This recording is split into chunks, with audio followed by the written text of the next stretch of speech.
గత 10 ఏళ్లుగా బీఆర్ఎస్ ప్రభుత్వం తమను నిర్లక్ష్యం చేసిందని కాంగ్రెస్ ప్రభుత్వం అయినా తమను ఆదుకోవాలని మహబూబాబాద్ జిల్లా కళాకారుల సంఘం నేతలు కోరారు. సంఘం అధ్యక్షుడు రావుల పాపయ్య అధ్యక్షతన వారు సమావేశమయ్యారు. గజ్జె కట్టి డప్పు పట్టి పాటలు పాడుతూ సాయుధ తెలంగాణ పోరాటంలో ప్రజలను చైతన్యవంతం చేశామని, విద్యార్థి దశ నుండి తెలంగాణ ఉద్యమానికి పాటలు పాడుతూ వచ్చామని వారు తెలియజేశారు. తెలంగాణ ఉద్యమంలో కీలక పాత్ర పోషించిన కళాకారులు నిర్లక్ష్యం చేశారని, కళాకారులను గుర్తించకపోవడంతో అనేక రకాలుగా ఇబ్బందులు పడ్డామని తెలిపారు. ప్రస్తుత కాంగ్రెస్ ప్రభుత్వంలోనైనా కళాకారులను గుర్తించి వారికి న్యాయం చేయాలని కోరారు. ఆలోచించాలని చెప్పి మనవి చేస్తా ఉన్నాం.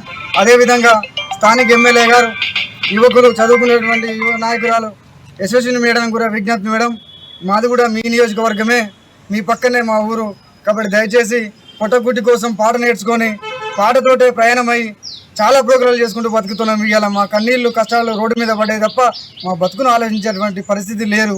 ప్రభుత్వం వచ్చింది, అయినా మా బతుకులు మారలే.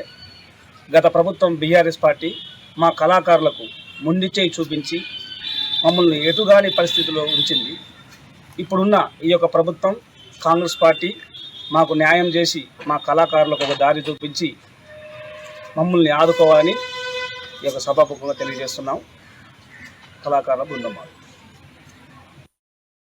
గత ప్రభుత్వం బీఆర్ఎస్ పార్టీ ఏ సంక్షేమ పథకాలు మాకు అందేయలే. ఇప్పుడున్న ప్రభుత్వం అయిన కాంగ్రెస్ పార్టీ తరపు నుంచి వెళ్ళి మాకు ఓ కళాకారునికి 200 గజాల ల్యాండు లేదా మాకు సాయం చేసి తోచినంత సాయం చేసి మా కళాకారులైన ఈ ప్రభుత్వం గుర్తించగలరని కోరుకుంటున్నాము. అంతేకాదు మాకు డబుల్ బెడ్రూమ్ ఇల్లు అప్పుడు ఇస్తారని కూడా ఇయ్యలే. ఇప్పుడు ఉన్న కాంగ్రెస్ ప్రభుత్వం ఇందిరమ్మ ఇళ్ళకు సంబంధించిన అవి ఇచ్చినా కూడా మేము నిరుపేద కళాకారులు ఉన్నాం, వాళ్ళని ఆదుకోవాలని కోరుకుంటున్నాం.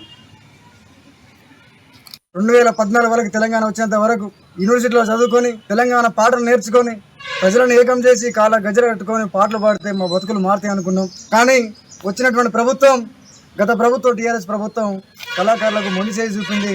అర్హులైనటువంటి వాళ్ళకి ఇవ్వకుండా అనర్హులైన వాళ్ళకి కొంతమందికి ఇచ్చి నిజమైన అర్హుల వాళ్ళకి పొట్ట మీద కొట్టింది.